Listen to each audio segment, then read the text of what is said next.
with a very new video on a very interesting topic. I welcome to all of you on my channel Guru Newton. This video is on refraction of light. किस पर है? Refraction.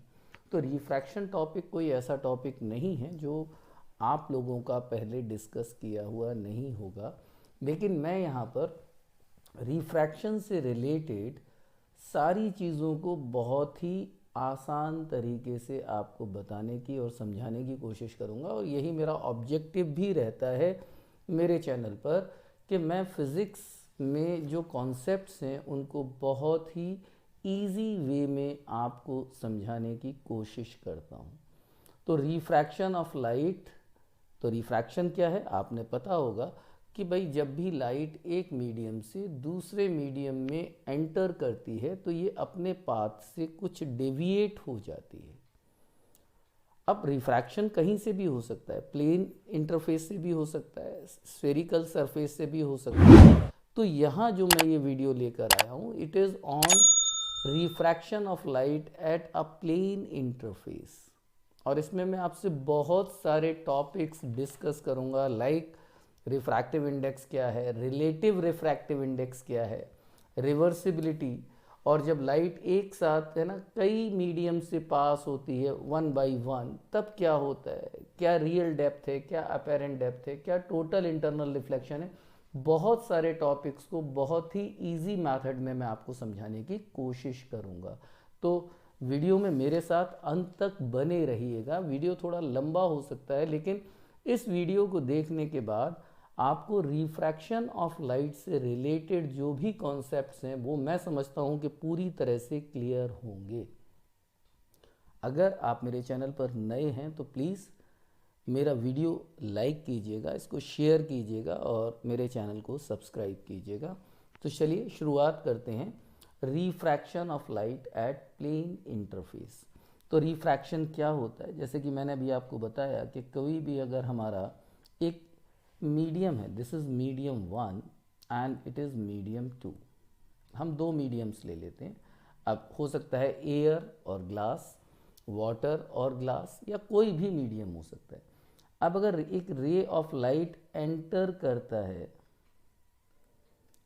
इस medium में, 1 से कहाँ enter करता है, 2 में एंटर करता है, तो आप ये देखते हैं कि ये रे क्या होगी, ये रे थोड़ा सा डेविएट हो सकती है. अब डेविएट कैसे हो सकती है कि ये इस डायरेक्शन में भी जा सकती है और ये इस डायरेक्शन में भी जा सकती है. Clear? Means it may take your path 1 और पाथ 2, मतलब अपने रास्ते से थोड़ा सा हट जाएगी. तो ये क्या हो जाएगा, it is what, it is your refraction. तो bending of light, bending of light किस कंडीशन में, अगर हम कहेंगे when it enters from one medium, medium 1 to medium 2. तो अगर ये क्या कहलाया, it is simply the refraction. इसको हमने क्या कहा, that we call it refraction. It is refraction, simple refraction of light. Bend हो गई लाइट, लाइट बस बेंड होना चाहिए और मीडियम का चेंज होना चाहिए, मीडियम 1 से मीडियम 2, या हो सकता है मीडियम 2 से मीडियम 1 में जाए. दोनों ही कंडीशन में हम इसको बोलेंगे रिफ्रैक्शन ऑफ लाइट. तो ये जो लाइट हमने जो कहा ना, लाइट कहाँ से आएगी, किसी ना किसी ऑब्जेक्ट से आएगी. क्लियर? तो अगर हम ये कहते हैं कि ये ए पॉइंट पर इंसिडेंट होती है, तो this O A is what, O is your incident ray. मैंने आपसे कहा है कि मैं बहुत सारी चीज़ों को समझाऊंगा. हो सकता है कि कुछ चीज़ें आपको लगे कि हाँ ये चीज़ तो हमें पता है, लेकिन जानना बहुत ज़रूरी है. तो वीडियो में मेरे साथ अंत तक बने रहिएगा और स्किप मत कीजिएगा प्लीज़ वीडियो को, वरना कोई ना कोई कंटेंट आप मिस कर देंगे. अब दूसरा पॉइंट आया, जैसे हमने कहा बेंड होगा, तो हमने इसको एक नॉर्मल मान लिया, N dash. Normal is what, a line which is drawn perpendicular to the surface and at the point of incidence. तो ये क्या हो जाएगा, this is what, this is your normal. तो हम यहाँ पर शो कर रहे हैं N N dash is your normal. अभी देखिए इसका रीज़न भी आपको बताएंगे कि हम ये रे ऑफ लाइट बेंड क्यों हुआ. और तीसरा कौन सा आया, दैट इज योर रिफ्रैक्टेड रे. अब ये पाथ हो सकता है, सपोज हम ये कह सकते हैं इट में फॉलो पाथ ए बी और इट में फॉलो पाथ ए सी. तो चाहे ए बी हो चाहे ए सी हो, दोनों रेज को हम क्या बोलेंगे, it is your refracted ray.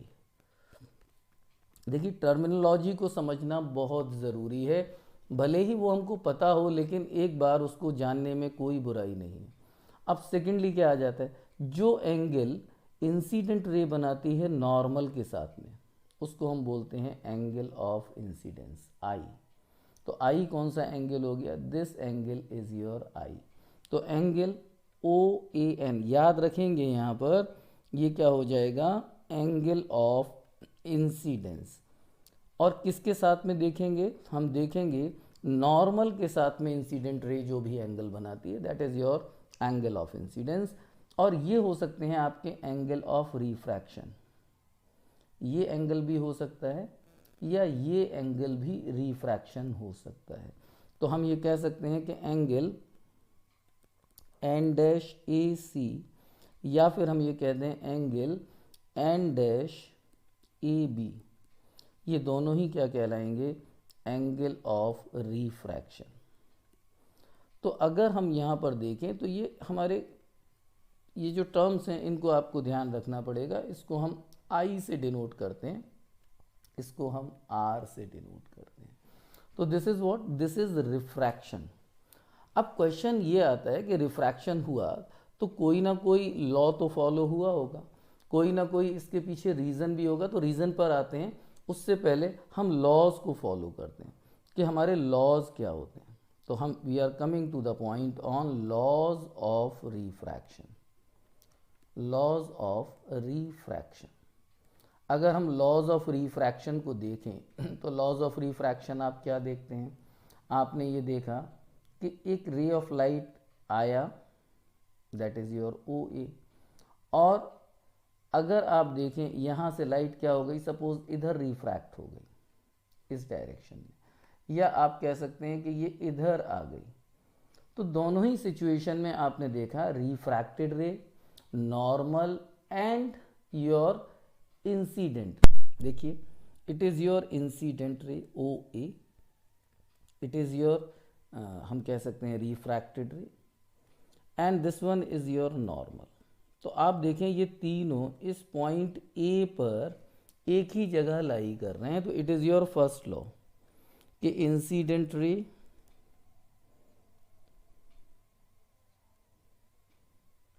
And refracted ray and normal, ये सब एक ही जगह पर हैं. All lie in the same plane at the point of incidence. तो हमें इन चीज़ों को याद नहीं करना होता है, मगब नहीं करना होता है, समझना होता है कि तीनों रेज एक ही जगह पर एक ही पॉइंट पर हैं. तो सिंपली हमने कह दिया कि incident ray, refracted ray and normal all lie in the same plane at the point of incidence. और दूसरा जो आ जाता है जिसको आप कहते हैं स्नेल्स लॉ भी बोलते हैं, इस लॉ को हम क्या बोलते हैं, स्नेल्स लॉ. तो यहाँ कहते हैं for any to given medium, कोई भी मीडियम हो लेकिन हमें पता हो कि ये मीडियम्स क्या हैं. Clear, for any two medium और for light of a given colour, और for a light of given colour. देखिए अब मैं कुछ नई चीज़ें भी आपको यहाँ पर बता रहा हूँ कि अगर जनरली आप पढ़ते हैं तो आपसे यही कहा जाता है for any to given medium. आपको ये नहीं कहा जाता for a light of given colour also, ऐसा भी होता है. तो फॉर, मैं भी लिखता हूँ यहाँ पर, the ratio of sine of angle of incidence, sine of angle of incidence to the sine of angle of refraction is always constant। कि कोई भी दो मीडियम्स आपको अगर गिवन है या कोई भी एक लाइट गिवन है आपको, सपोज रेड कलर का, ग्रीन कलर का, ब्लू कलर का, तो अब हम यहाँ पर ये देखते हैं कि अगर हम देखें तो साइन आई, आई कौन सा पोर्शन आ गया, this one is your I and this one is your R. आप इसको कह लें आर या आप इसको कह लें आर। ये रेशियो हमेशा क्या रहेगा, इट इज ऑलवेज कांस्टेंट। तो मैंने अभी आपको क्या लिखा, sine of angle of incidence. तो sine of angle of incidence क्या हो गया, it is your sine I, जिसको आप ट्रिग्नोमेट्री में साइन आई कहते हैं। और sine of angle of refraction ये क्या हो जाता है, it is your sine R, sine of angle of R. तो ये जो रेशियो है जो हमने लिखा sine I over sine R, ये हमेशा कांस्टेंट रहेगा। मतलब बेंडिंग इस तरह से होगी कि अगर हम आई का साइन लें और आर का साइन लें, सपोज आपने कहा 30 एंड 45, तो ये रेशियो जो भी आएगा साइन 30 अपॉन साइन 45।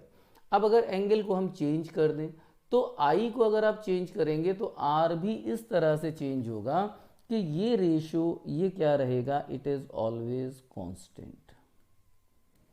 और यही हमारा लॉ बोला जाता है जिसको हम बोलते हैं Snell's law, that is called your Snell's law.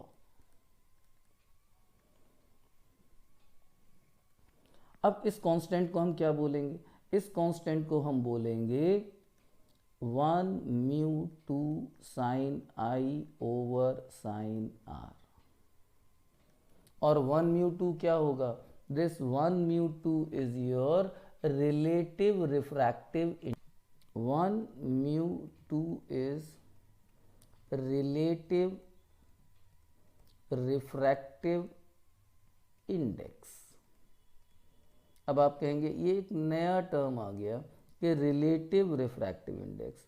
तो चलिए पहले इसको भी डिस्कस कर लेते हैं, लेकिन इसमें ये आप जान लीजिए कि 1 म्यू 2 आपको क्या इंडिकेट कर रहा है। 1 म्यू 2 आपको इंडिकेट कर रहा है कि light is travelling from medium 1 to medium 2। ये आपने क्या माना हुआ है, मीडियम 1, ये आपने माना हुआ है मीडियम 2। और लाइट कैसे एंटर कर रहा है, मीडियम 1 से मीडियम 2 में।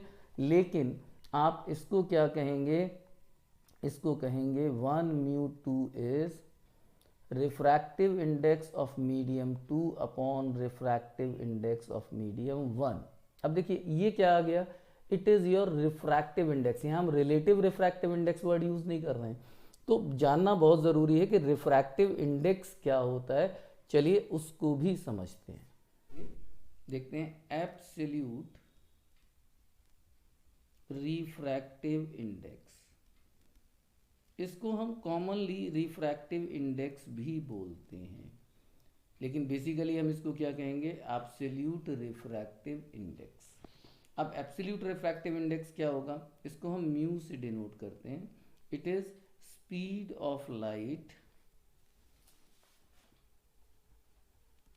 In vacuum, right, speed of light in vacuum to the speed of light in medium।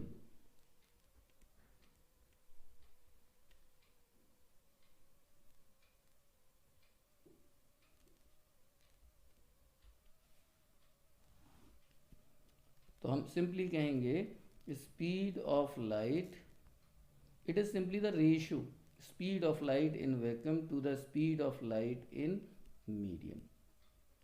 अब speed of light in vacuum क्या होता है, it is c and it is denoted by v।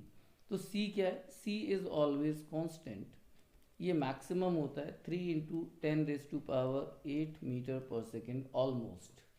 Value तो इसका कुछ कम होता है ना, 2.97, बट राउंड ऑफ करके हम इसको लिख देते हैं 3 × 10⁸ मीटर पर second, and it is the maximum speed, कि इससे ज़्यादा कोई भी तेज नहीं चल सकता। अगर हम यहाँ पर कहें कि c is greater than v, then mu will be always more than 1। अब यहाँ पर आप एक चीज़ देखते हैं कि एज़ कंपेयर टू वैक्यूम और एज़ कंपेयर टू मीडियम, हम देखेंगे लाइट की स्पीड किस में हमारी ज़्यादा आ रही है, वैक्यूम में आ रही है। क्यों? क्योंकि वहाँ पर, अब यहाँ पर हम जब डिफाइन करते हैं तो we always defines according to the wave theory. हम यहाँ पर वेव थ्योरी के ऊपर इस चीज़ को डिफाइन करते हैं। तो it is what your medium and it is your vacuum. अब आप कहते हैं, कहीं कहीं आपको लिखा होगा, आपने देखा होगा कि म्यू इज स्पीड, मैं डिफरेंस आपको बता रहा हूँ, speed of light in vacuum और एयर। आपने एक वर्ड ये भी लिखा हुआ देखा होगा बुक्स में प्रीवियस क्लासेस में, और speed of light in medium. इसका मतलब क्या हुआ कि हम ये कह सकते हैं, यहाँ तो ये माना जा रहा है कि वैक्यूम और speed of light in air is almost same, लेकिन अगर हम देखें तो speed of light in air is slightly less than speed of light in vacuum. मतलब v इन एयर अगर हम कहें यहाँ पर, तो it is also less than c। तो म्यू ऑफ एयर भी अगर आप देखेंगे तो इसका भी कोई ना कोई रेशियो ज़रूर निकल कर आएगा, और ये रेशियो होता है 1.0003। जनरली ये कहा जाता है कि म्यू ऑफ एयर इज़ 1, लेकिन इनफैक्ट ऐसा नहीं होता। म्यू ऑफ एयर इज़ 1.0003, जो ये शो करता है कि एयर में जो हमारी वेलोसिटी है it is slightly less than c, थोड़ा सा कम होता है। कितना कम होता है? Slightly less. अब स्लाइटली लेस है तो इसका मतलब क्या हुआ कि जो डिफरेंस है वो हमने ऑलमोस्ट क्या मान लिया, निग्लेजेबल मान लिया। इसलिए हम कह देते हैं कि speed of light in vacuum और इन एयर तो दैट इज सेम। तो एक चीज़ आपको ये भी समझ में आया होगा कि सेम नहीं होता है, स्पीड ऑफ लाइट थोड़ा सा कम होता है। अब यहाँ पर हम बात करेंगे, मैं भी पीछे टॉपिक में बात करके आया हूँ आप लोगों से स्नेल्स लॉ पर। मैंने आपसे कहा हुआ है कि मैं एक कंप्लीट इन्फॉर्मेशन आपको दूंगा इस वीडियो के थ्रू, और कोई भी पॉइंट मैं आपके साथ में स्किप नहीं करूँगा जो रिलेटेड है रिफ्रैक्शन से। तो जैसे कि मैंने अभी आपको बताया था कि 1μ2 that is your sine I over sine R. हमने कुछ ये डिस्कशन किया था, sine I over sine R, and this is your relative refractive index. अगर हम मीडियम 1 को रिप्लेस कर दें वैक्यूम से, राइट, मीडियम 1 रिप्लेस्ड, किससे रिप्लेस कर दिया जाए? वैक्यूम से।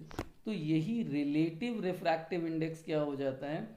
इसको हमने क्या कहा हुआ था? Relative refractive index. Refractive index, यही रिलेटिव रिफ्रैक्टिव इंडेक्स हमारा बन जाता है एब्सोल्यूट रिफ्रैक्टिव इंडेक्स। बस दिस इज व्हाट, जो आपको एक थोड़ा सा एक डिफरेंस समझना था कि रिलेटिव रिफ्रैक्टिव इंडेक्स क्या होता है और एब्सोल्यूट रिफ्रैक्टिव इंडेक्स क्या होता है। अब देखिए इस पॉइंट पर आते हैं कि भाई अगर ये रिफ्रैक्शन हुआ तो क्यों हुआ? What is the cause of refraction? तो कॉज ऑफ रिफ्रैक्शन को समझते हैं थोड़ा सा कि भाई कॉज क्या है, रिफ्रैक्शन का कॉज क्या है। आइए उस पॉइंट को भी समझते हैं। तो चलिए समझते हैं कॉज ऑफ रिफ्रैक्शन को। कॉज ऑफ रिफ्रैक्शन, अगर हम बात करें कॉज ऑफ रिफ्रैक्शन में बात करते हैं तो सबसे पहले हमें ये डिस्कस करना होता है, जैसे हमने बताया आपको कि लाइट एक मीडियम से दूसरे मीडियम में ट्रैवल करता है। तो जैसे ही लाइट एक मीडियम से दूसरे मीडियम में ट्रैवल करेगा तो क्या होगा? इसकी स्पीड चेंज हो जाएगा। तो इस बेसिस पर हमारे जो टाइप ऑफ मीडियम हैं, types of medium are, one is your rarer medium, rarer medium, और दूसरा बोला जाता है it is your denser medium, optically rarer and optically denser medium. अब हम यहाँ पर रेरर और डेंसर मीडियम जो हम देख रहे हैं, it is not on the basis of the density. ये किस बेसिस पर होता है? It is on the basis of speed of light. तो अगर हम ये कहते हैं कि स्पीड ऑफ लाइट अगर हम देखेंगे in rarer medium, right, it always more as compare to speed of light in denser medium. तो अब दो ही मीडियम होंगे, एक मीडियम से लाइट दूसरे मीडियम में जाएगा, तो आप वहाँ पर क्या कहेंगे? एक में स्पीड कम है, दूसरे में स्पीड ज़्यादा है, तो जिसमें स्पीड कम है हम उसको बोलेंगे डेंसर मीडियम, जिसमें स्पीड ज़्यादा है उसको हम बोलेंगे रेरर मीडियम। अब जैसे आपको कहा जाता है, अभी आपको बताया था कि भाई बैंडिंग होता है, बैंडिंग कैसे होता है? बैंडिंग की अगर आप बात करते हैं तो इट इज़ 1μ2, तो रिफ्रैक्शन के ऊपर हमारी बैंडिंग डिपेंड करता है। तो जितना ज़्यादा हमारा हम कहेंगे रिफ्रैक्टिव इंडेक्स होता है, जैसे हमने आपको बताया कि 1μ2 it is your sine I over sine R, clear. तो अभी यहाँ पर हम स्टैंडर्ड कंडीशंस में क्या मानते हैं, मैं आपको ये भी बता दूँ कि स्टैंडर्ड कंडीशंस में जो जैसे हमें दिया होता है refractive index of a medium, तो it is always with respect to a rarer medium. तो स्टैंडर्ड कंडीशन क्या कहती हैं कि मीडियम 1 जो होगा इट इज़ ऑलवेज रेरर, और मीडियम 2 क्या होगा? It is always denser. इस चीज़ को अपने आप माइंड में रखेंगे कि भाई जो हमें स्टैंडर्ड्स में दिया जाता है वहाँ पर मीडियम 2 जो होता है वो हमेशा डेंसर माना जाता है। चलिए अब ये डिस्कस करते हैं, ये तो कॉज पे अगर हम बात कर रहे हैं तो कॉज किस पर आ रहा है? कॉज आ रहा है स्पीड ऑफ लाइट पर। अब जैसे कि मैं यहाँ पर मान लूँ कि सपोज एक रेरर मीडियम है और दूसरा डेंसर मीडियम, मैं दोनों की थिकनेस मीन्स दोनों की विथ मीडियम्स की सेम मान लेता हूँ। अब मानकर चलते हैं कि ये रेरर है, this one is rarer and this one is denser. अब अगर सपोज एक रे ऑफ लाइट आएगा तो क्या होगा? अब यहाँ पर हम जो एक्सप्लेन करते हैं इसको, it is on the basis of wave theory. तो हम उसमें ये मानकर चलते हैं कि light waves are the EM waves and it is transverse in nature. तो अगर हम यहाँ पर कहें वेव्स होंगी, तो जैसे वेव्स टॉपिक आपने अर्लियर क्लासेस में थोड़ा आपने इंट्रोडक्टरी पार्ट इसका पढ़ा ज़रूर होगा, और उसमें आपको कोई डाउट ना रहे तो थोड़ा सा मैं यहाँ पर आपको रिव्यू भी दूंगा कि जैसे आप कहते हैं कि एक वेव क्या होता है। मैं इसका एक्सप्लेनेशन करता हूँ, लेकिन मैं आपको ये भी बताता हूँ कि एक वेव क्या होता है। तो जनरली कहते हैं wave is a disturbance which moves in a medium with constant speed in all the directions. तो हम वेव को कुछ इस तरह से दिखाते हैं, this is called one complete wave. और वन कंप्लीट वेव का मतलब हुआ कि अपनी मीन पोजीशन से एक्सट्रीम तक जाता है और फिर मीन पर आता है और फिर दोबारा से दूसरी साइड में एक्सट्रीम पर जाता है और फिर यहाँ पर आता है अपनी मीन पोजीशन पे। अब यहाँ तक आने में ये जितना भी टाइम लेता है उसको हम बोलते हैं time period of the wave. तो अगर आप देखें तो ये वेव इसी तरह से आगे चलेगा आगे चलता जाएगा इस तरह से। तो यहाँ पर इस पर्टिकुलर पार्ट को हमने बोला it is your time period. इस पॉइंट को हम बोलेंगे time period, t 2t 3t। अगर हम एक ग्राफ देखें तो ये हो जाता है टाइम पीरियड। अब आप कहते हैं द फ्रीक्वेंसी, जिसको आप बोल देते हैं, तो फ्रीक्वेंसी क्या हो जाता है? Frequency is number of waves in 1 second. तो इसको आप कह देते हैं 1 अपॉन टाइम पीरियड। तो frequency is 1 upon time period. इसको हम n से भी डिनोट करते हैं, इसको भी हम न्यू से भी डिनोट करते हैं। और एक जो हमारा टर्म आता है that is your wavelength. Wavelength क्या होता है? वेवलेंथ होता है the minimum distance in which the wave repeats itself. जैसे कि मैं आपको शो कर रहा हूँ कि सपोज एक वेव है जो यहाँ O से स्टार्ट हुआ, राइट, 0 से, और T पर जाकर ख़त्म हो गया। अब T से फिर से अपने आप को क्या कर रहा है? रिपीट कर रहा है। फिर 2T के बाद में अपने आप को रिपीट कर रहा है। आप देखें पहले यहाँ पर आया, फिर ये यहाँ से रिपीट कर रहा है अपने आप को, फिर ये यहाँ से रिपीट करता है। तो ये जो मिनिमम डिस्टेंस है travelled by the wave, it is called your wavelength. तो अगर सपोज हम मान लें कि वेव वेलोसिटी, देखिए वही टॉपिक आ गया जो अभी मैं आपसे बात कर रहा था कि वेलोसिटी पर डिपेंड करता है। तो वेव वेलोसिटी क्या होगा, अगर आप कहते हैं वेव वेलोसिटी को अगर हम v मान लेते हैं, और ये डिस्टेंस जिसमें ये अपने आप को रिपीट करता है, इट इज़ योर लैम्डा। ये डिस्टेंस ये भी हो सकता है, distance between two successive crest या टू सक्सेसिव ट्रफ्स, आपने पढ़ा होगा आप लोगों ने। तो वेव वेलोसिटी अगर आप देखते हैं v, तो अगर डिस्टेंस, हम सीधा सा फॉर्मूला लगाएं, distance is equals to speed into time.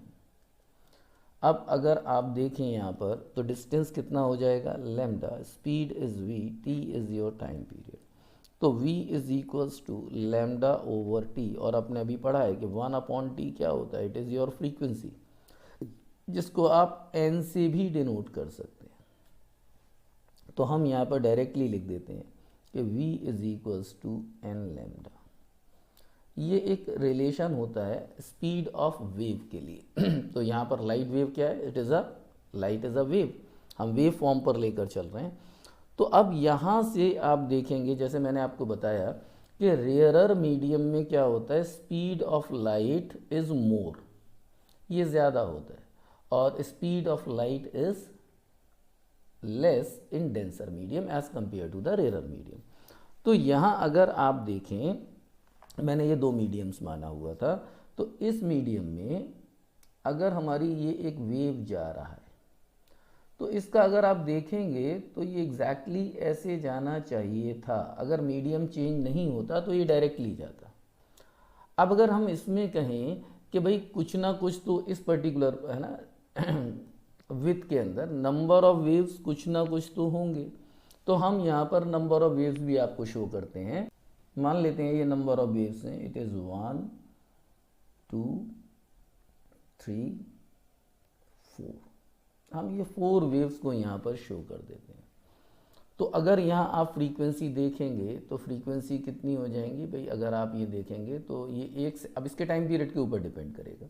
तो अभी हम यहाँ पर नंबर ऑफ वेव्स के ऊपर लेकर चल रहे हैं, तो आगे भी यही वेव्स अगर थिकनेस सेम रहे तो क्या होना चाहिए, number of waves should be same. अब हम यहाँ पर ये देखते हैं कि v इज इक्वल्स टू क्या हो गया। अब यहाँ पर वेलोसिटी आप देखेंगे, वेलोसिटी इज मोर, अगर आप यहाँ बात करते हैं, यहाँ वेलोसिटी क्या है अभी ज़्यादा है, तो यहाँ पर अगर आप कहेंगे, और यहाँ पर क्या हो जाएगा, वेलोसिटी कम हो जाएगा। तो यहाँ v is equals to n lambda, velocity किस पर डिपेंड कर रहा है, फ्रीक्वेंसी पर डिपेंड कर रहा है, और डिपेंड कर रहा है वेवलेंथ के ऊपर। अब एक पॉइंट आपको मैं यहाँ बता देता हूँ कि फ्रीक्वेंसी जो होता है, frequency is of the source. अगर हमारा सोर्स चेंज नहीं होगा, जहाँ से लाइट आ रहा है, तो हमारी फ्रीक्वेंसी भी चेंज नहीं होगी। अब जैसे आपने कहा light is coming from sun, तो सन तो चेंज नहीं हुआ, लाइट तो वहीं से आ रहा है। या light is coming from any luminous object, like आपने कहा कोई ट्यूब लाइट है, कोई बल्ब है, वहाँ से लाइट आ रहा है, तो वो सोर्स भी चेंज नहीं हो रहा है। इसका मतलब फ्रीक्वेंसी चेंज नहीं होगा। तो मैं यहाँ पर आपको लिखता हूँ कि frequency never changes, never changes because it is of the source. भाई ये सोर्स की वजह से होती है, तो ये सोर्स की वजह से फ्रीक्वेंसी, ये सोर्स चेंज नहीं होता तो हम ये कहेंगे फ्रीक्वेंसी चेंज नहीं हुआ। अब फ्रीक्वेंसी चेंज नहीं हुआ, इसका मतलब क्या हुआ, टाइम पीरियड भी चेंज नहीं हुआ। क्यों नहीं चेंज हुआ, क्योंकि आपको भी कहा गया था n is equals to 1/t। तो अगर हम यहाँ कहें फ्रीक्वेंसी चेंज नहीं हुआ तो टाइम पीरियड भी चेंज नहीं हुआ। ये हमने टाइम पीरियड शो किया हुआ है, देखिए आप लोग। तो यहाँ अगर वेलोसिटी कम होता है, इसका मतलब वेवलेंथ कम हो जाएगा, लेकिन टाइम पीरियड कम नहीं होगा। इसका मतलब number of waves will remain same, लेकिन इसका पाथ शॉर्ट हो जाएगा। अब अगर पाथ शॉर्ट होता है, तो मैं जैसे यहाँ पर ये बना रहा हूँ एक नॉर्मल, अब पाथ, शॉर्टेस्ट पाथ कौन सा होगा, shortest path is the perpendicular distance. तो ये क्या होगा, इधर की तरफ बेंड हो जाएगा, और नंबर ऑफ वेव्स उतना ही रहेगा, 1 2 3 एंड 4 और पाथ शॉर्ट हो गया। तो जब कभी भी हमारी एक रे ऑफ लाइट है वो कहाँ से चलता है, रेयरर से डेंसर में जाएगा, तो पाथ शॉर्ट हो जाएगा, मतलब इसका वेवलेंथ क्या होगा, डिक्रीज हो जाएगा। तो इट बेंड्स टूवर्ड्स नॉर्मल, तो ये नॉर्मल की तरफ चला जाएगा, राइट। और अगर डेंसर से ये रेयरर में जाएगा तो ये क्या हो जाएगा, गोज अवे फ्रॉम नॉर्मल, ये नॉर्मल से दूर चला जाएगा। ये क्या हो जाएगा, इट इज़ योर कि भाई जब हमारा बेंडिंग होगा तो किस तरह से होगा। अब यहाँ पर आपने देखा कि जो कॉज है रिफ्रैक्शन का वो क्या है कि velocity is different in different medium. अब अगर सपोज आप कह देते कि ये मीडियम डेंसर होता और ये मीडियम रेयरर होता, तो यहाँ स्पीड क्या होता, बढ़ जाता, तो ये एक लॉन्गर पाथ लेता, तो it goes away, number of waves उतना ही रहता। मैं आपको फिर बता रहा हूँ 1 2 3 4, नंबर ऑफ वेव्स उतना ही रहेगा, लेकिन क्या होगा, वेवलेंथ बढ़ जाएगा। अब अगर वेवलेंथ बढ़ेगा तो क्या होगा, ऑब्वियसली हमारा पाथ लॉन्गर हो जाएगा। तो हम यहाँ पर सीधा सा एक कंक्लूजन ड्रॉ करते हैं कि भाई जो रिफ्रैक्शन है वो डिपेंड करता है किसके ऊपर, स्पीड ऑफ लाइट। तो हमारा कॉज हो जाता है कि speed of light is different in different mediums. चलिए इससे रिलेटेड कुछ और चीज़ों को भी समझते हैं जिनका बहुत ज़्यादा इम्पोर्टेंस है ऑप्टिक्स में, whether you are discussing the ray optics और you are discussing the wave optics.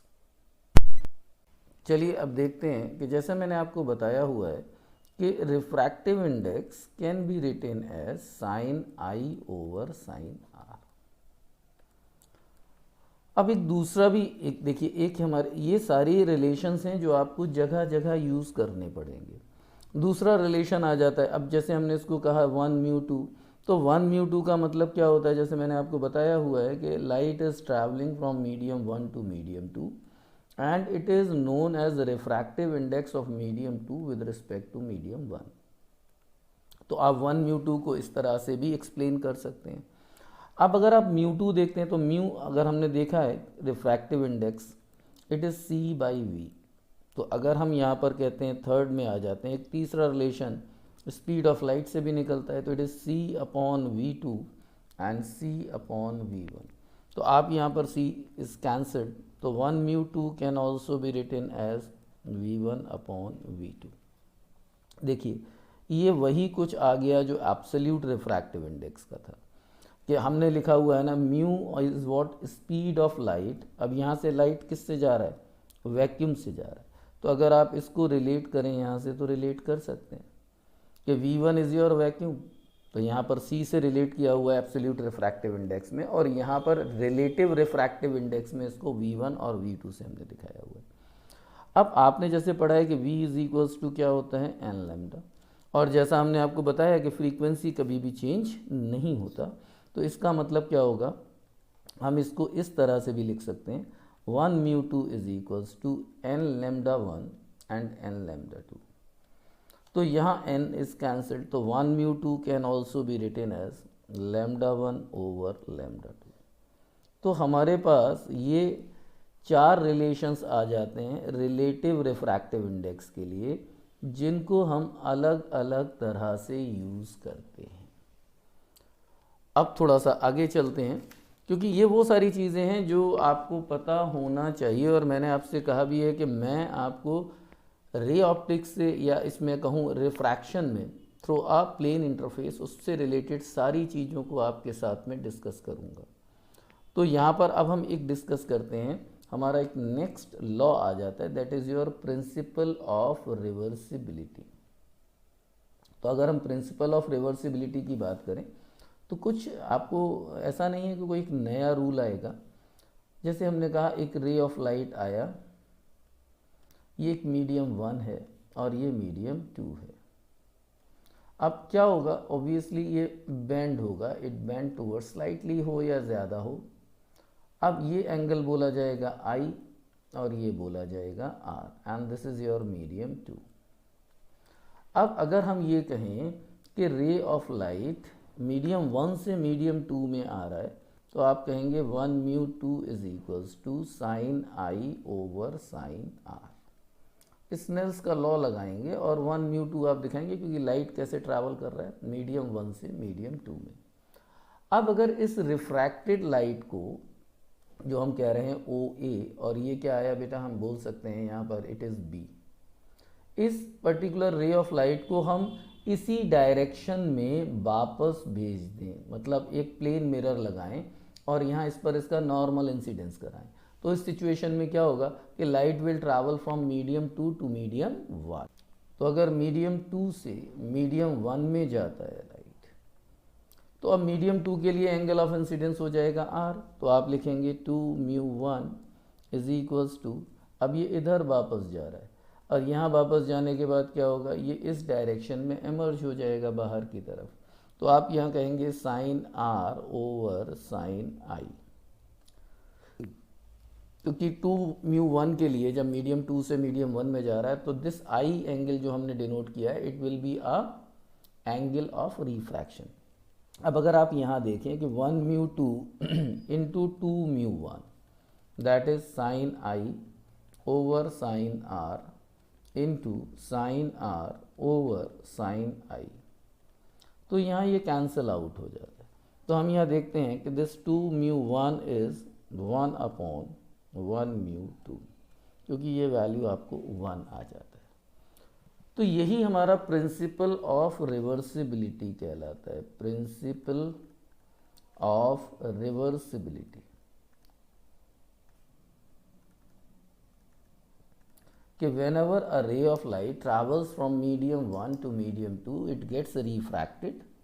If refracted ray is reflected back, right, in medium 2, then in medium 1 the emergent ray will follow the same path as followed by the incident ray, मतलब ये अपने path को retrace करेगा। तो ये क्या हो गया, it is principle of reversibility. अब हम ये कहें कि कोई भी हमारे पैरेलल मीडियम्स हों और कैसे हों, मल्टीपल मीडियम हो, लाइक आपने कहा सपोज एयर आप मान लेते हैं, दूसरा मीडियम आप मान लेते हैं वाटर, तीसरा मीडियम आप मान लेते हैं ग्लास, आप ग्लास ले लेते हैं, और फोर्थ मीडियम आप मान लेते हैं फिर से एयर, मतलब फिर से बाहर जो कंडीशन यहाँ था वही कंडीशन यहाँ पर आ रहा है।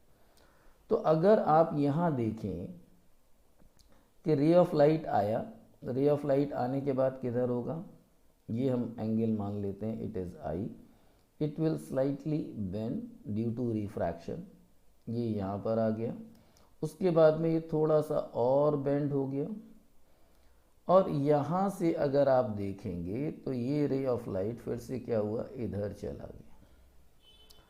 तो यहाँ अगर आप देखें सपोज ये एंगल क्या हो गया, आपने माना दिस एंगल इज, अब जैसे आप मीडियम 1 मान रहे हैं तो मैं कहूँ ए म्यू डब्ल्यू। अब ए म्यू डब्ल्यू आपके साथ में क्या हो जाएगा, अगर आप कहेंगे it is sine I upon sine R, तो ये आप आई मान लेते हैं और ये आप R1 मान लेते हैं, क्लियर। तो it is sine I over sine R1। अब वाटर से लाइट किस में जा रहा है, अब यहाँ मान लेते हैं कि ये एंगल कितना है, इट इज़ योर, अब ये कितना होगा, सिंपल इट इज़ R1, क्योंकि ऑल्टरनेटिव एंगल्स हैं, ये जो नॉर्मल्स हैं दीज आर पैरेलल, तो ये R1 हो जाएगा। तो आप W म्यू जी जो मानेंगे it is sine R1 over, और इसको मान लेते हैं आप R2, तो इट इज़ साइन R2। अब फिर से ग्लास से किस में जा रहा है, अब जिस तरह से मैंने बताया ये आपका क्या हो गया R2, तो आप कहेंगे glass to air, it is again आप यहाँ बोलेंगे sine R2 upon, and it is your sine I, क्योंकि आप देखेंगे लाइट फिर से किस में लौट कर आ रहा है, अगर आप देखें रेयरर डेंसर, फिर हमारा हुआ रेयरर डेंसर, तो यहाँ पर ये हो जाएगा इट इज़ साइन आई। अब अगर आप यहाँ देखते हैं तीनों का product means A mu W, W mu G, और फिर आप कहेंगे जी म्यू ए, तो that will be equals to 1। तो W mu G is equals to अगर आप कहेंगे यहाँ पर अगर आप बोलें तो it is what W mu G into A mu W, it is equals to 1/g mu A. तो अगर आप यहाँ प्रिंसिपल ऑफ रिवर्सिबिलिटी लगा देते हैं तो हो जाता है A mu W into W mu G is equals to A mu G. और यहाँ से अगर आप देखेंगे तो W mu G is equals to A mu G upon it is A mu W. तो एग्जैक्टली अगर आप यहाँ देखें तो हमें वही रिलेशन निकल कर आ जाता है कि 1 mu 2 is equals to mu 2 upon mu 1। तो आपने ये देखा कि ये अगर हम मल्टीपल हमारे मीडियम है तो भी हमारा वही रिलेशन रहता है जो रिलेशन पहले था। रिफ्रैक्शन ऑफ प्लेन सरफेस पे हमारा एक और टॉपिक आ जाता है जिसको आप बोलते हैं कि that is refraction through a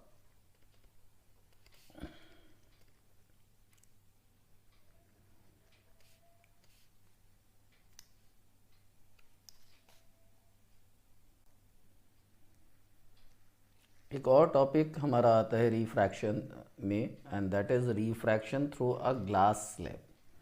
तो अगर हम ग्लास स्लैब पे बात करते हैं, देखिए ये जितने भी रिफ्रैक्शन हो रहे हैं ये सभी किससे हो रहे हैं, थ्रू अ प्लेन इंटरफेस। इसमें एक चीज़ आ जाता है, एक नया टर्म भी आता है जो हमें जानने को मिलता है, लेटरल डिस्प्लेसमेंट। तो सपोज जैसे आपने कहा कि कोई एक रे ऑफ लाइट है जो एक रेक्टेंगुलर ग्लास स्लैब पर आता है। कंडीशन है, condition is what, that is the slab should be rectangular. अब अगर यहाँ पर आएगा, सपोज ये ए पर स्ट्राइक होता है और यहाँ से अगर आप देखते हैं तो ये क्या होगा, इट विल बेंड, ये थोड़ा सा बेंड हो जाएगा क्योंकि ये मीडियम चेंज हो रहा है। कहाँ से जा रहा है medium, that is from air to glass and this one is your glass. तो अगर हम यहाँ पर देखते हैं तो अब दूसरे सरफेस पर आकर भी क्या होगा, फिर से रिफ्रैक्शन होगा। तो हम ये देखेंगे कि ये रे ऑफ लाइट इस तरह से एमर्ज हो जाती है इस पॉइंट बी से and it is your emerging out. तो आप यहाँ कह सकते हैं कि this one is your angle I and this one is angle R. Clear. अभी आप इसको क्या कहेंगे, this is also R because rectangular surface है and this one is your angle of emergence. तो यहाँ हम ये देखा गया कि जब कभी भी इस तरह से रिफ्रैक्शन होता है तो क्या होता है कि जो एमर्जेंट रे है it becomes parallel to this surface, parallel to this हम कह सकते हैं एमर्जेंट रे। तो emergent ray becomes parallel to the actual path of the incident ray. तो अगर यहाँ कहें कि पैरेलल होगा तो इनके बीच में ये जो परपेंडिकुलर डिस्टेंस है ये हमेशा क्या रहेगा, इक्वल रहेगा। तो यहाँ पर हमें जो हमसे कहा जाता है कि लेटरल डिस्प्लेसमेंट क्या है, लेटरल डिस्प्लेसमेंट। तो लेटरल डिस्प्लेसमेंट से मतलब हो जाता है कि whenever a ray of light is refracted through a rectangular glass slab, then emergent ray becomes parallel to the actual path of the incident ray. So perpendicular distance between emergent ray कौन सा है, that is your BE, and actual path of incident ray, actual path of incident ray, ये क्या हो जाएगा, that is called lateral displacement भी कह सकते हैं इसको और हम lateral shift भी कह सकते हैं। तो ये कितना हो जाएगा, इट इज़ योर BD। अब क्वेश्चन ये आता है कि भाई ये BD कितना होगा। अब हम इस पॉइंट पर बात करते हैं। तो अगर हम BD को देखना चाहें कि BD कितना होगा, तो अगर थोड़ा सा आप ध्यान देंगे तो आप ये देखेंगे कि ये जो एंगल है, this angle will be equals to I minus R। कितना हो जाएगा ये आई माइनस आर। क्लियर। तो अगर ये आई माइनस आर एंगल है हमारा, तो यहां हम बोलेंगे, अब अगर इस ट्राइंगल में आप देख लीजिए, ट्राइंगल में आप कहेंगे triangle A B D, triangle A B D में अगर आप देखें तो B D upon A B is equal to sine I minus R. ये आई माइनस आर के इक्वल होगा, सिंपल ट्रिग्नोमेट्री हम यूज़ कर रहे हैं। तो बी डी की वैल्यू क्या हो जाएगा, बी डी यही आपका लेटरल शिफ्ट या लेटरल डिस्प्लेसमेंट है, it is your A B sine I minus R. अब देखिए अगर आप एंगल आई को चेंज करेंगे तो एंगल आर भी थोड़ा सा चेंज होगा, और अगर एंगल आर चेंज होगा तो length of A B will be changed. लेकिन अगर ये देखें कि ये हमारी जो थिकनेस है इट रिमेन सेम, मान लेते हैं ये हमारा टी है, तो अगर हम एक और ट्राइंगल कंस्ट्रक्ट करें, मान कर सकते हैं A M B, triangle A M B, तो यहाँ अगर हम ए एम बी में देखेंगे तो क्या हो जाएगा, cos R is equals to A B upon A M, क्योंकि यही एक तरीका है एंगल ऑफ रिफ्रैक्शन से कनेक्ट करने का इस लेंथ ए बी को, और ए एम इज कॉन्स्टेंट जिसको आप क्या बोलते हैं, तो हम ए बी यहाँ बोलेंगे, इसका मतलब हो गया A B is equals to, हमें फाइंड आउट करना था ए बी, तो it is, sorry it is my mistake, तो बी डी हो जाता है A B sine I minus R. लेकिन आप देखेंगे कि ए बी क्या हो रहा है, चेंज हो रहा है। तो अगर हम ये देखना चाहें कि अगर ए बी का और ए एम का क्या रिलेशन है, तो हम यहाँ पर कहेंगे it is your cos R is equals to A M upon A B. तो अगर ए बी को आप देखें तो A B is equals to क्या हो जाएगा, A B will be equals to your, यहाँ से सीधा सा देखते हैं तो it is A M upon cos R, और ए एम हमने क्या माना हुआ है, इट इज़ योर टी, तो it is T upon cos R. तो अब इसी वैल्यू को हम क्या लगा देते हैं, यहाँ सब्स्टिट्यूट कर देते हैं कि ए बी का वैल्यू क्या आ गया, it is T upon cos R. तो जो हमारा लेटरल डिस्प्लेसमेंट था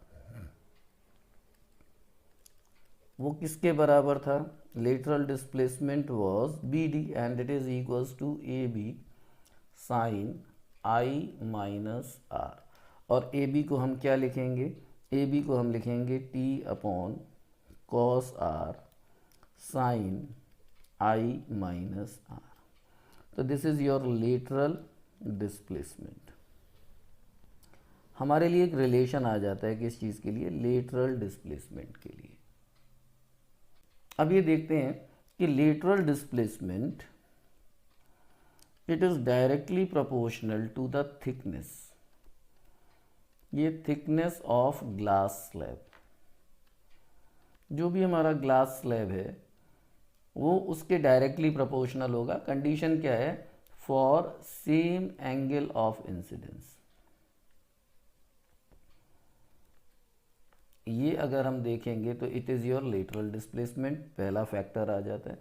दूसरा फैक्टर आप देखें क्योंकि डायरेक्ट प्रोपोर्शन है, और आप देखें कि ये lateral displacement it is directly proportional to I. अगर आप आई देखते हैं तो यहाँ पर क्या हुआ कि अगर एंगल ऑफ इंसिडेंस बढ़ाते जाइए, लेकिन क्या हो कंडीशन, इसके लिए कंडीशन क्या होनी चाहिए, सेम थिकनेस, हम थिकनेस को चेंज ना करें। तो हम यहाँ पर देखेंगे it is directly proportional to your angle of incidence, क्योंकि डिपेंड कर रहा है, अगर आप देखें lateral displacement sine I minus R, तो जैसे जैसे एंगल बढ़ता है साइन की वैल्यू इंक्रीज होती है। And third one is lateral displacement is directly proportional to mu, क्योंकि म्यू पर क्या डिपेंड करता है कि आई और आर का रिलेशन क्या होगा, ये डिपेंड करता है स्नेल्स लॉ के अकॉर्डिंगली। आपने देखा हुआ है कि mu is equals to sine I minus sine I upon sine R. तो ये हमारा टॉपिक हो जाता है, एक और टॉपिक हो जाता है रिफ्रैक्शन थ्रू आ ग्लास सरफेस, और इसमें एक नई टर्म हमारे लिए इंट्रोड्यूस हो जाती है, that is your lateral shift, या जिसको हम कह सकते हैं लेटरल डिस्प्लेसमेंट। जैसा कि मैंने आपसे कहा हुआ है कि मैं इस वीडियो में अगर रिफ्रैक्शन हो रहा है थ्रू अ प्लेन सरफेस, उससे रिलेटेड सारी चीज़ों को आपके साथ में डिस्कस करूंगा। तो हो सकता है कि वीडियो थोड़ा लंबा हो, लेकिन अंत तक मेरे साथ बने रहिए। और अगर वीडियो आपको अच्छा लग रहा हो तो प्लीज़ इसे लाइक ज़रूर कीजिए और इसे शेयर कीजिए, और मेरे चैनल पर अगर नए हो तो प्लीज़ मेरे चैनल को सब्सक्राइब कीजिए।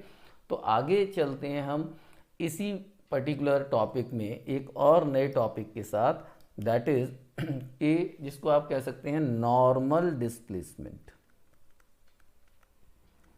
नॉर्मल डिस्प्लेसमेंट, या हम इसको नॉर्मल शिफ्ट भी बोल सकते हैं। हम क्या बोल सकते हैं? Normal shift. अब आप इसको देखेंगे तो ये क्या है बेसिकली, कि जैसे सपोज कभी आपने नोटिस किया हो कि कोई एक कंटेनर है, उस कंटेनर में एक लिक्विड है भरा हुआ, और उसके बॉटम पर कोई एक ऑब्जेक्ट है। सपोज ये लिक्विड का सरफेस है, यहाँ तक लिक्विड भरा हुआ है इसमें, और इसके बॉटम पर कोई एक ऑब्जेक्ट ओ रखा हुआ है। ये मान लेते हैं कोई एक ऑब्जेक्ट ओ रखा हुआ है, यहाँ पर पॉइंट ऑब्जेक्ट है, और जो ऑब्जर्वर है वो इस मीडियम में, it is your medium 2 and it is your medium 1 and observer is here. तो यहाँ से ऑब्जर्वर को वो कब दिखाई देगा? जब एक रे ऑफ लाइट यहाँ से चलकर रिफ्रैक्ट होकर अगर कहाँ पहुँचेगी? उस पर्टिकुलर ऑब्जर्वर के पास पहुँचेगा। इस तरह से अगर हम देखें तो अगर ये ऑब्जर्वर के पास पहुँचेगा तो ऑब्जर्वर इसको देख पाएगा। अब हमें पता है कि जो हमारा रे ऑफ लाइट है, it always travels along a straight line. तो हमें क्या लगेगा कि ये रे ऑफ लाइट इस जगह से चलती हुई आ रही है, इस पॉइंट से। तो इस पॉइंट पर हमें क्या मिल जाएगा? That is your I, that is image, जिसको आप कह सकते हैं। तो अगर हम इस पर्टिकुलर पॉइंट को ए मान लें, this is your A and this one is your B point, तो ये क्या हो जाएगा? It is your angle of incidence and this is angle of refraction.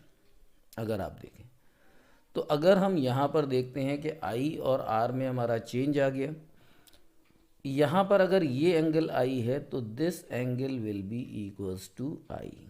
अगर आप देखें तो ये एंगल क्या हो जाएगा? I, and this angle will be equals to are.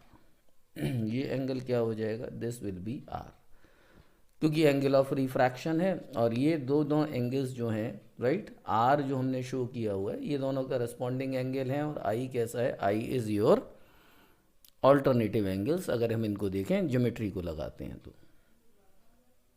तो अगर हम यहाँ पर देखें जो हमने पॉइंट्स ए और बी लिए हुए हैं, यहाँ हम देखते हैं कि ट्राइंगल ओ ए बी में अगर आप देखें ट्राइंगल ओ ए बी में sine I will be equals to A B upon A O, simple. और अगर हम ट्राइंगल ए बी आई में देखते हैं तो यहाँ हो जाएगा आपका sine R is equals to A B upon A I. ये हमारे लिए पोर्शन मिलता है ट्रिग्नोमेट्री लगाने पर। अब हमारी लाइट आप देखें तो लाइट कहाँ से कहाँ जा रहा है? Light is travelling from medium 2 to medium 1, तो इसके लिए क्या हो जाएगा? It is sine I upon sine R. ये हो जाता है आपका A B upon A O upon A B upon A I. अब जैसा कि हम जानते हैं कि ये जो हमारे एंगल ऑफ इंसिडेंस है या एंगल ऑफ रिफ्रैक्शन है, दीज आर वेरी स्मॉल। तो फॉर स्मॉल एंगल्स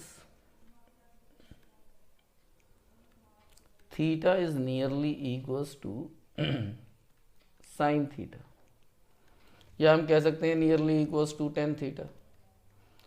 अब दूसरी चीज़ एक और हो जाएगा, अगर ये एंगल बहुत छोटा हो तो हम उस सिचुएशन में कह सकते हैं कि A and B are very close. अब ए और बी क्लोज हो जाएंगे तो क्या हो जाएगा, A O is nearly equals to B O and A I is nearly equals to B I. तो अभी हम क्या करते हैं, इसको रिप्लेस कर देते हैं कि 2 म्यू 1 अगर सॉल्व करके देखेंगे तो A B will be cancelled by A B. तो यहाँ पर क्या बचेगा, it is your A I upon A O. अगर प्रिंसिपल ऑफ रिवर्सिबिलिटी लगाते हैं, रिवर्सिबिलिटी, तो हमें क्या मिलता है, 1 upon 1 mu 2 and that is your A I upon A O. इसी से हम कह सकते हैं कि 1 mu 2 is equals to A O upon A I. और यही क्या हो जाएगा, A O is what, it is your, अगर हम बात करते हैं, sorry, it is B O, it is B O and it is B I. तो हम यहाँ पर क्या लगा देते हैं, B O upon B I. तो ये वैल्यू क्या हो जाएगा, it is your real depth upon apparent depth. This is your real depth, that is your real depth, and this portion is your apparent depth. तो अगर आप ये देखें, ये ऑब्जेक्ट कुछ ऊपर शिफ्ट होता हुआ हमें दिखाई दिया, ओ से कहाँ पहुँच गया, ओ से पहुँच गया आई पर। तो हमारा जो मेन टॉपिक है, हम उस टॉपिक पर बात करते हैं, नॉर्मल शिफ्ट या नॉर्मल डिस्प्लेसमेंट। अब नॉर्मल शिफ्ट आप देखेंगे तो नॉर्मल शिफ्ट हम किसको बोलेंगे, it is your O I and it is, अगर ओ आई को देखते हैं तो अगर ज्योमेट्री के अकॉर्डिंगली देखें तो this O I is equals to O B minus B I. तो ये हमारा नॉर्मल शिफ्ट हो जाता है। अगर हम ओ बी कॉमन ले लेते हैं तो it is 1 minus B I upon B O. और B I upon B O आप यहाँ से देख सकते हैं, यहाँ पर अभी हमने क्या बताया हुआ था कि इट इज़ 1 अपॉन म्यू, और ए आई ने किसके इक्वल है, बी आई के। तो हम यहाँ पर इसको ये भी लिख सकते हैं। तो यहाँ से हम डायरेक्टली लिख देते हैं कि N S normal shift is equals to O B means your real depth 1 minus 1 upon mu. ये हमारे लिए एक और नया टर्म आ जाता है। देखिए, अब इसको हम यूज़ कहाँ करते हैं। सपोज आपसे कहा गया कि अगर कोई एक मीडियम आपको गिवन है, एक सिंपल मीडियम गिवन है, उसमें आपको दिखाना है कि नॉर्मली कितना ऊपर शिफ्ट हो गया, इतना शिफ्ट हो जाएगा। अब अगर आपसे कह दिया जाए देयर आर मल्टीपल मीडियम, इस तरह से मीडियम्स दिए गए हैं एंड ऑब्जेक्ट इज हियर, और इन सभी का रिफ्रैक्टिव इंडेक्स अलग अलग है, तो इस मीडियम की वजह से भी शिफ्ट होगा, इसकी वजह से भी शिफ्ट होगा, फाइनली ये ऑब्जेक्ट कहीं और ऊपर दिखाई देगा। तो हम यहाँ क्या करेंगे, अगर हमें ये गिवन है कि इनका ये डेप्थ, रियल डेप्थ कितना है और इनका रिफ्रैक्टिव इंडेक्स कितना है, तो हम इंडिविजुअल निकालेंगे सबके लिए नॉर्मल शिफ्ट और उन सबको सम अप कर देते हैं। तो इस तरह से हमें ये पता चल जाता है कि हमारा ऑब्जेक्ट कितना ऊपर शिफ्ट हो चुका है। तो it is the basics of your normal displacement. Numericals में कैसे यूज़ करते हैं उसके लिए मैं एक अलग वीडियो आपके लिए लेकर आता हूँ, और उसमें इस पर्टिकुलर टॉपिक्स पर जितने भी न्यूमेरिकल्स है ना पॉसिबल बन सकते हैं, उन सब का डिस्कशन मैं आपके साथ में करूँगा और बहुत ही ईजी मेथड से आपको समझाने की कोशिश करूँगा। तो प्लीज़ मेरे वीडियो को लाइक ज़रूर कीजिएगा और इसे शेयर भी कीजिएगा। साथ ही साथ एक और इम्पॉर्टेंट पार्ट है इसी प्लेन इंटरफेस से रिफ्रैक्शन का, एंड दैट इज़, एक नया टर्म आता है आपके लिए, क्रिटिकल एंगल। क्रिटिकल एंगल, अब ये क्या होता है थोड़ा सा समझेंगे आपको, बहुत छोटा सा पार्ट बचा हुआ है इस वीडियो में, तो अंत तक मेरे साथ बने रहिए। मैं पूरी इन्फॉर्मेशन देने की आपको कोशिश कर रहा हूँ कि रिफ्रैक्शन जब प्लेन सरफेस से होता है तो क्या क्या होता है। तो सपोज़ ये मानते हैं कि सपोज़ ये मीडियम हमारा डेंसर है, क्लियर। अब अगर डेंसर मीडियम है तो लाइट किस में जा रहा है, लाइट जा रहा है रेयर मीडियम, अब सपोज एक रे ऑफ लाइट इस तरह से जाता है, आप क्या देखेंगे कि it will go away from the normal. ये कुछ इस तरह से चला जाएगा, ये एंगल ऑफ इंसिडेंस आई रहेगा और ये एंगल ऑफ रिफ्रैक्शन आर रहेगा। अब अगर हम थोड़ा सा एंगल और बढ़ाएं तो पॉसिबिलिटी बनेगी कि ये और दूर जाएगा। सपोज ये एंगल मैंने बड़ा ले लिया। अब चूंकि इसकी प्रॉपर्टी क्या थी कि ये रिफ्रैक्टेड रे नॉर्मल से दूर जा रही थी। अब ये भी तो कंडीशन बन सकता है ना कि अगर ये हमारा कोई एक ऐसा एंगल बने कि रे of light along the surface चला जाए, मतलब आर क्या हो जाए, आर बिकम्स इक्वल्स टू 90। तो इसी एंगल ऑफ इंसिडेंस को हम क्या बोल देते हैं, क्रिटिकल एंगल। यही एंगल क्या कहलाता है, क्रिटिकल एंगल। तो पहली कंडीशन क्या है कि रे ऑफ लाइट जो हमारा जाना चाहिए, ray of light should travel from denser to rarer. अब अगर डेंसर टू रेयरर जाएगा तो क्या होगा, एंगल ऑफ इंसिडेंस, ठीक है ना, for which angle of refraction becomes 90 degree. या हम ये कह दें कि इट मूव्स, रिफ्रैक्टेड रे मूव्स अलोंग द सरफेस। तो ये क्या बोला जाएगा, this is what your critical angle of the medium. और मीडियम कौन सा होगा, डेंसर मीडियम का ये क्रिटिकल एंगल बोला जाएगा। इसी में एक और टर्म आ जाता है, टोटल इंटरनल रिफ्लेक्शन। अब टोटल इंटरनल रिफ्लेक्शन क्या होता है, अब जिस तरह से हम यहाँ पर देख रहे थे कि सपोज कोई एक रे ऑफ लाइट थी जो डेंसर से कहाँ जा रही थी, रेयरर में जा रही थी। तो आपने देखा कि अगर एक रे ऑफ लाइट है तो ये क्या होगा, it will move away from the normal. ये नॉर्मल से थोड़ा दूर हटेगा। It is your I and this one is your R. अब अगर ये एंगल थोड़ा बड़ा हो जाए, इससे कितना हो जाए, क्रिटिकल एंगल के बराबर, इट इज़ योर आई सी। तो आप क्या देखेंगे कि ये रे ऑफ लाइट इधर चला गया, मतलब ये एंगल कितना हो गया, इट बिकम्स 90 डिग्री। तो इसको हमने कहा क्रिटिकल एंगल। अब सपोज एंगल ऑफ इंसिडेंस और थोड़ा बड़ा कर देते हैं और हम ये देखते हैं कि भाई इसकी टेंडेंसी क्या थी, ये तो दूर जा रहा था और दूर आ गया यहाँ पर। तो अभी इसकी टेंडेंसी वही चल रही है कि it will move away from the normal. तो ये रिफ्रैक्ट नहीं होता और क्या हो जाता है, उसी मीडियम में वापस चला जाता है by following all the laws of reflection. और इस फिनोमेना का हम बोल देते हैं it is your total internal reflection. तो पहली कंडीशन तो वही है कि लाइट कहाँ जानी चाहिए, ray of light should travel from denser to rarer। And दूसरी चीज़ क्या होना चाहिए कि angle of incidence should be greater than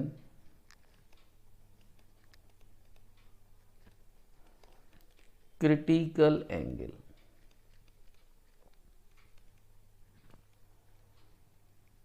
तो ये क्या हो जाएगा, हमारा हो जाएगा टोटल इंटरनल रिफ्लेक्शन, जिसको आप कहेंगे TIR। अब देखिए क्रिटिकल एंगल से रिलेटेड एक और छोटा सा रिलेशन हम यहाँ पर डिस्कस कर लेते हैं। देखिए रे ऑफ लाइट कैसे जा रहा था, ये डेंसर मीडियम है, मान लेते हैं it is medium 2 and it is medium 1, ऐसा मानते हैं। तो यहाँ अगर हम कहेंगे कि 2μ1 इज इक्वल्स टू क्या हो जाएगा, it is sign I upon sine R।